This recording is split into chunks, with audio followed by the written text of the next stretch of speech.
Eu ainda me lembro do som das rodinhas da mala se movendo devagar pelo chão de madeira. Não era alto. Não era apressado. Só constante, como uma decisão que já tinha sido tomada há muito tempo, antes mesmo de eu ser convidada para a conversa. Aquele foi o exato momento em que eu soube que meu casamento estava prestes a mudar para sempre. Não porque meu marido estava indo para a Europa, mas pela forma calma com que ele disse o que veio em seguida.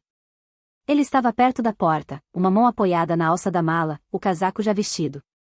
Ele não parecia bravo. Também não parecia triste. Parecia decidido. Acho que preciso de uma pausa, Clara, ele disse. De um espaço. Só por um tempo. Sem voz alterada. Sem explicação longa o suficiente para eu me agarrar. Sem despedida dramática como os filmes nos preparam. E mesmo assim, algo dentro de mim ficou completamente em silêncio. Se você já ficou na própria casa e de repente se sentiu uma visita na própria vida, talvez entenda porque o que eu escolhi fazer em seguida mudaria tudo de forma tão quieta. Antes de continuar, deixa eu dizer isso. Se histórias como a minha te trazem conforto, se elas te lembram que mesmo depois da decepção ainda existe dignidade, espero que você considere se inscrever no canal. Que os seus anos futuros sejam guiados por sabedoria, paz e a coragem de escolher a si mesma quando chegar a hora. Meu nome é Clara Weiss. Tenho 38 anos. E esta é a história de como o silêncio se tornou minha resposta mais forte. Eu nunca imaginei que contaria minha história assim calma, serena, sem amargura escorrendo de cada frase. Mas essa calma não foi algo com que eu nasci. Foi algo que a vida me obrigou a aprender. Conheci meu marido, Marcos, há 15 anos. Éramos mais jovens naquela época, cheios de um otimismo cuidadoso e uma ambição quieta. Marcos não era o tipo de homem que enchia o ambiente com barulho. Era pensativo, reservado e confiável até onde parecia no começo. Construímos nossa vida devagar. Uma casa modesta num bairro tranquilo. Rotinas compartilhadas que pareciam seguras. Domingos de manhã com café, jornais e um silêncio confortável. Nunca tivemos filhos. Não porque não quiséssemos, mas porque a vida tinha outros planos. No começo, os médicos disseram talvez mais tarde. Depois disseram improvável. Por fim, pararam de oferecer esperança. Aquela perda me moldou mais do que Marcos jamais entendeu. Eu me dediquei inteiramente a ser uma boa esposa. Cuidei da casa, apoiei a carreira dele e ajustei meus próprios sonhos para que os dele tivessem mais espaço para crescer. Eu me convencia de que era isso que uma parceria significava. Acreditava que amor era compromisso, paciência e resistência. Por muitos anos, parecia suficiente. Mas algo começou a mudar cerca de 2 anos antes daquela mala rolar pelo chão. Marcos passou a viajar mais. No início, era trabalho, reuniões, conferências, viagens curtas que vinham com cartões postais educados e ligações rápidas. Depois, a Europa começou a aparecer com mais frequência nos planos dele. Paris. Milão. Zurique. Ele voltava diferente a cada vez. Não exatamente distante, mas mais leve. Como se partes da vida dele agora existissem em outro lugar, partes nas quais eu não era mais convidada. Eu fazia perguntas suaves. Como foi a viagem? Gostou da cidade? As respostas dele ficavam mais curtas. Menos pessoais. Mais eficientes. Percebi como o silêncio começou a substituir a conversa. Como os jantares eram comidos mais rápido. Como o contato visual virou opcional. Mesmo assim, eu me dizia para não pensar demais. As pessoas mudam. Os casamentos evoluem. É o que a gente aprende conforme envelhece. Mas a intuição tem uma voz baixa, e a minha estava ficando mais alta. Na noite antes da última viagem dele para a Europa, eu senti que algo estava diferente. Marcos arrumou a mala mais cedo que o normal. Dobrou as roupas com cuidado, quase como num ritual. Não havia pressa, nem distração. Eu observei da porta e senti um peso estranho se instalar no meu peito. Essa viagem vai ser mais longa que as outras? Perguntei. Sim, ele respondeu, sem olhar para cima. Talvez eu precise de um tempo. Tempo. Aquela palavra ficou pairando no ar entre nós. Na manhã seguinte, com a luz do sol entrando pelas cortinas, ele disse. Acho que preciso de uma pausa. Não do trabalho. Não do estresse. De nós. Eu não chorei. Isso me surpreendeu até a mim mesma. Senti uma calmaria inesperada me invadir, como um lago congelado. Por quanto tempo? Perguntei baixinho. Não sei, ele respondeu. Só preciso resolver algumas coisas. Resolver o quê? 15 anos de história compartilhada. Promessas feitas com certeza? Uma vida construída pedaço por pedaço? Ele desviou o olhar quando perguntei se havia outra pessoa. O silêncio dele já foi resposta suficiente. Eu te ligo, ele disse, pegando a maçaneta. A gente conversa quando eu estiver pronto. E então ele foi embora. A porta se fechou suavemente atrás dele. Sem batida. Sem finalização barulhenta o suficiente para combinar com o peso do que acabará de acontecer. Eu fiquei ali por um bom tempo, ouvindo o eco da ausência. Naquele dia, eu não liguei para as amigas. Não corri para minha irmã. Não desabei no chão como o coração partido costuma ser mostrado. Em vez disso, fiz um chá. Sentei à mesa da cozinha. E me permiti pensar.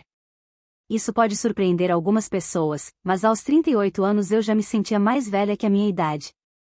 A vida me ensinou lições cedo sobre decepção, paciência e o perigo de ignorar as próprias necessidades por tempo demais. Eu percebi algo importante naquela manhã. Marcos tinha pedido uma pausa. Ele não tinha pedido perdão. Não tinha pedido compreensão. Ele tinha pedido liberdade.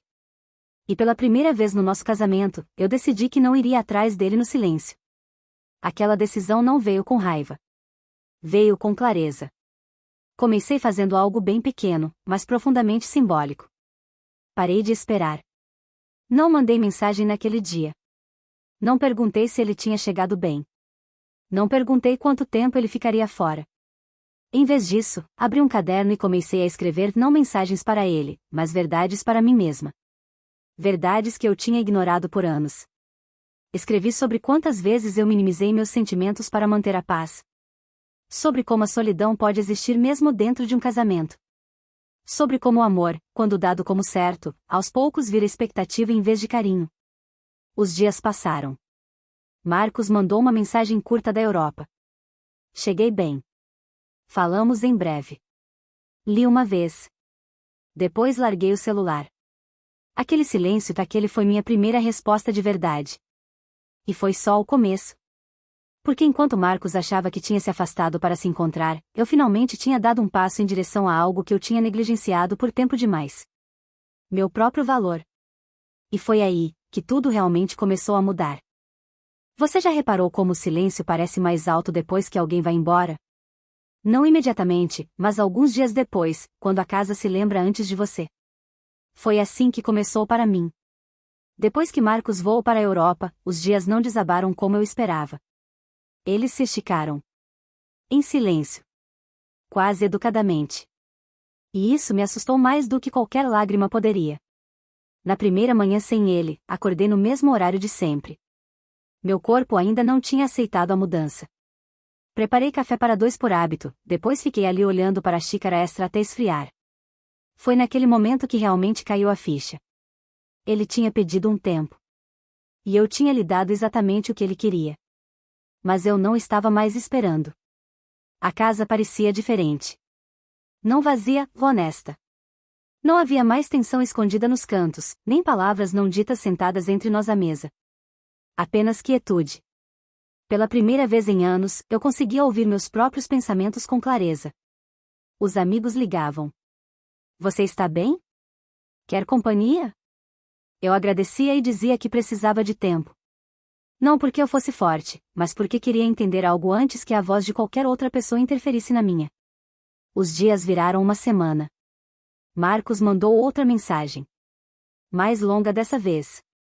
A Europa tem sido boa para minha cabeça. Eu precisava de distância. Espero que você entenda. Li devagar. 2 vezes. Entenda. Essa palavra de novo. Digitei uma resposta. Apaguei. Digitei de novo. Apaguei também. No final, escrevi apenas isto. Espero que você encontre o que está procurando. Foi educado. Calmo. Neutro.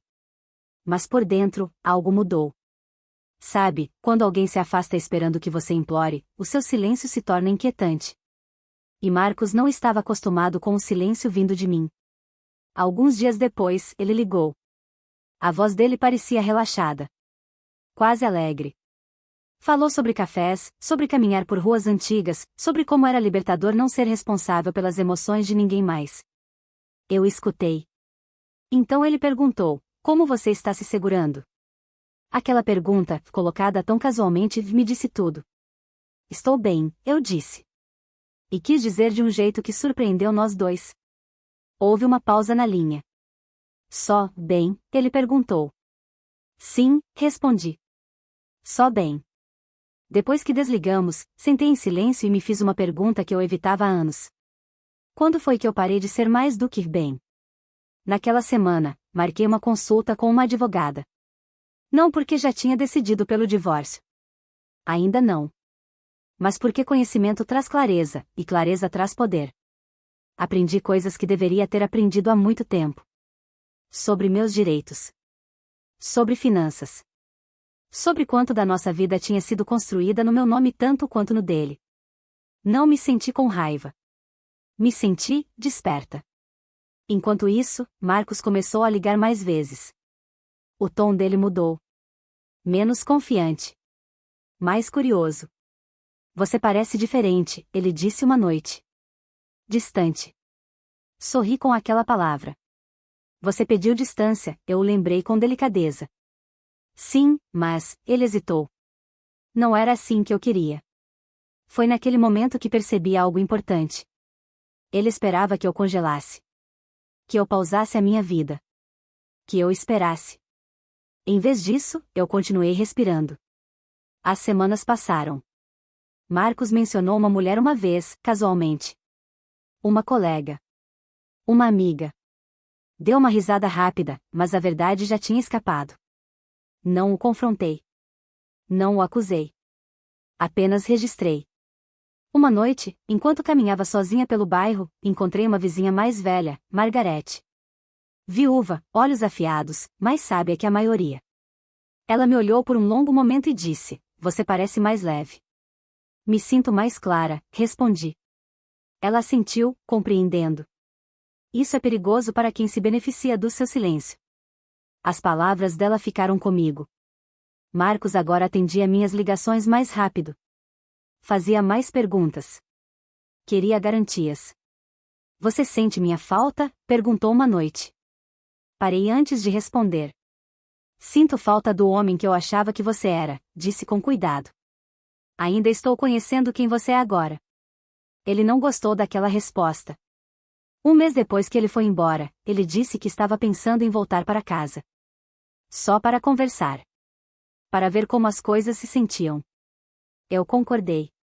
Na noite antes da volta dele, não consegui dormir. Não de medo, mas de expectativa.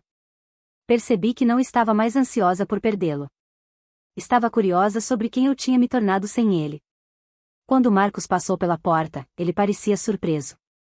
Não com a casa, mas comigo. Eu estava calma. Centrada. Nem ansiosa. Nem ressentida. Ele sentou à minha frente na mesa onde tínhamos dividido tantos jantares silenciosos. Eu não esperava que você mudasse, ele admitiu. Eu não esperava que você fosse embora, respondi. Houve uma longa pausa. Você ainda quer a gente? Ele perguntou. Aquela pergunta pairou entre nós como um teste. Eu olhei, realmente olhei, e pela primeira vez, não me apressei em responder. Porque algumas perguntas merecem honestidade, mesmo quando a verdade muda tudo. E quando abri a boca para responder, eu sabia.